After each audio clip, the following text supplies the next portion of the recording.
A girl serves wine, then slits a throat with a smile. A brother finally earns forgiveness, then dies in his sister's arms. These are the best Game of Thrones moments. Explained. And no, it's not just the Red Wedding. Let's begin. Arya and Tywin's Conversations. Season 2. Arya was hiding in plain sight. Dressed as a boy, running from the Lannisters, carrying her father's name like a secret.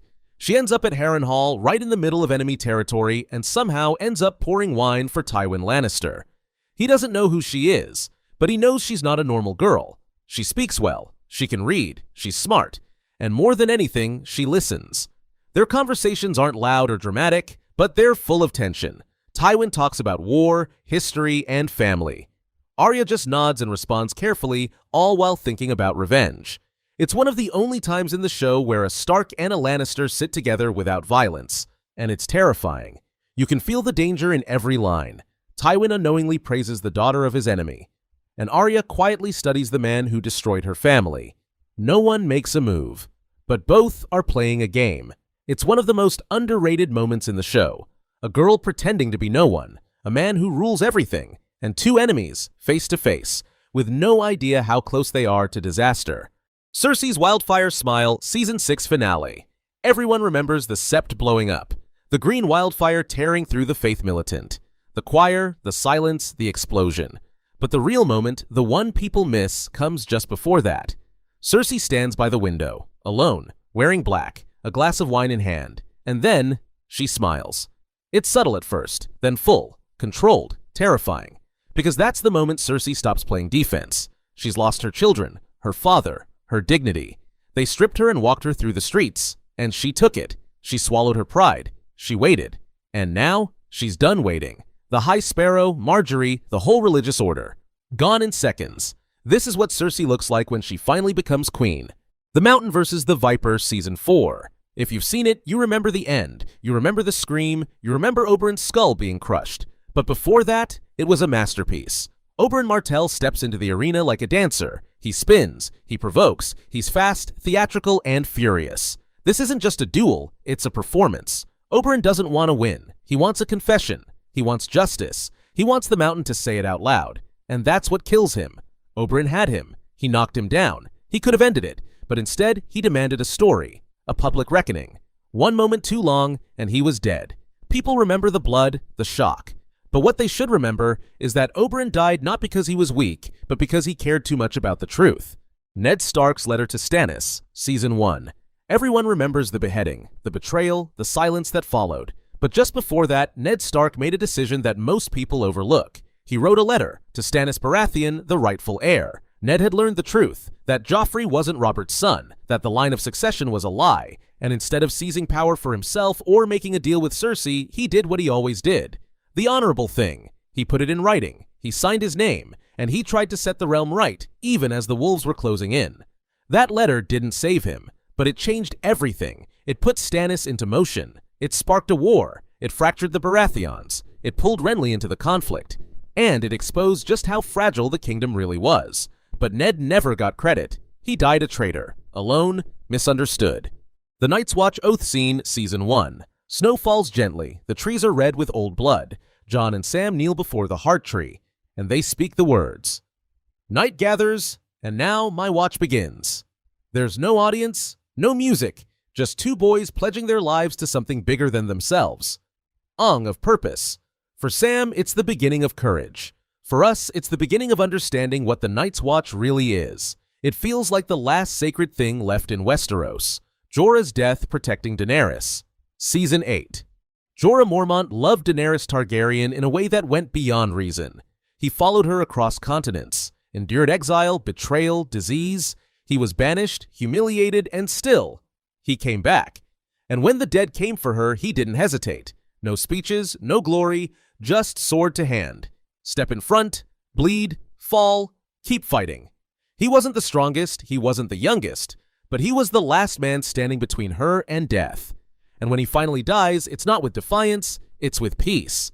Because he died for her, because after everything, he still believed she was worth protecting. It's a quiet death. Arya's big moment comes right after, and the show moves on. But Jorah's death isn't about the war, it's about the journey. Theon's rescue of Yara, Season 8. It's not flashy, it's not even long, but when Theon Greyjoy boards that ship and frees his sister Yara, something shifts. Because Theon's story was always about shame. He betrayed the Starks, failed to be a Greyjoy, lost his name, lost his body, became Reek. And Yara, she never gave up on him. When he was broken, she tried to save him. When he didn't come, she didn't beg. But she remembered. And now, it's his turn. The rescue is quick, a few swift moves, some arrows, a punch, but what matters is that Theon came back. That he tried, that he stood up. And Yara's response says it all. She headbutts him, then offers her hand. Forgiveness. Earned, not gifted. And for Theon, that's everything. Tyrion's trial speech, Season 4.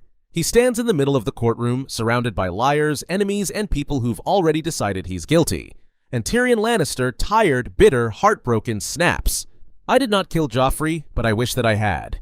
You can hear the silence after that line. He's not just defending himself. He's unloading years of cruelty, years of being called a monster, years of trying to earn love from a family that despised him.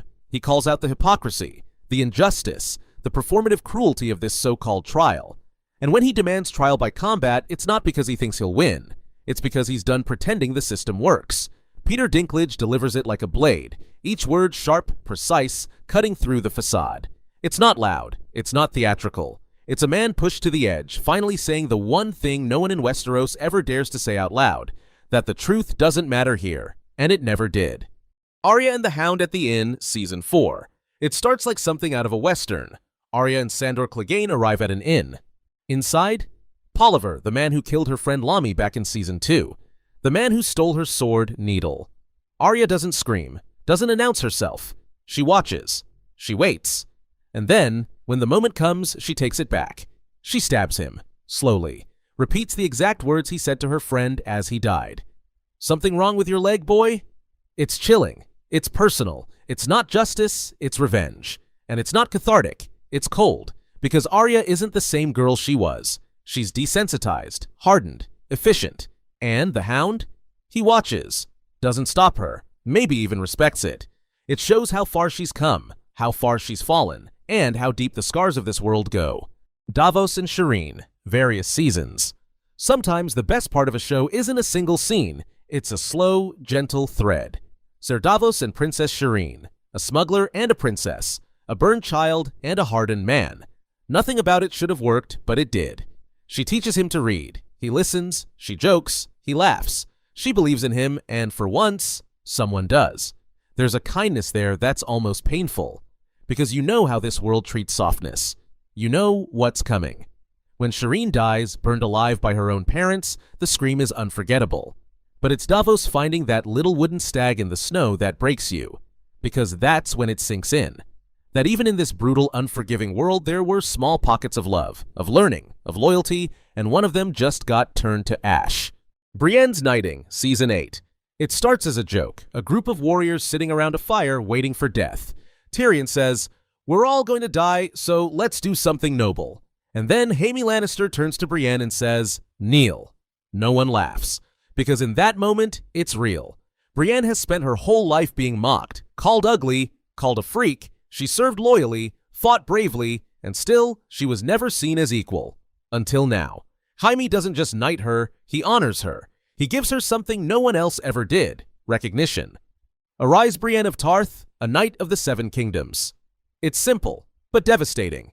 Because for once, she smiles. For once, she lets herself feel proud. And for once, the world gives her something back. In a season filled with chaos, this was one of the few perfect moments. Jon's farewell to Ghost and reunion. Fans were furious. Jon Snow says goodbye to Ghost, his loyal direwolf, without even a pat on the head. No hug, no look back, just a nod. It felt cold. Rushed. Wrong. But the showrunners said the CGI budget made it tricky. Still, it didn't sit right. Until the finale. Jon returns to the north. Ghost is there, waiting. And this time Jon kneels. He hugs him, pets him, buries his face in his fur. It's not just a reunion, it's an apology, a thank you, a goodbye. Because Ghost was always more than a pet. He was loyalty made flesh. He stayed when everyone else left. He fought beside Jon, he protected him. And now, north of the Wall, they're finally back where they belong. Together. Game of Thrones gave us dragons and betrayals. But these quiet, powerful moments, they're what made it unforgettable. Which one stuck with you? Drop it in the comments. And if you want a part 2 or a deep dive into House of the Dragon, let us know. Because sometimes the best scenes are the ones nobody talks about.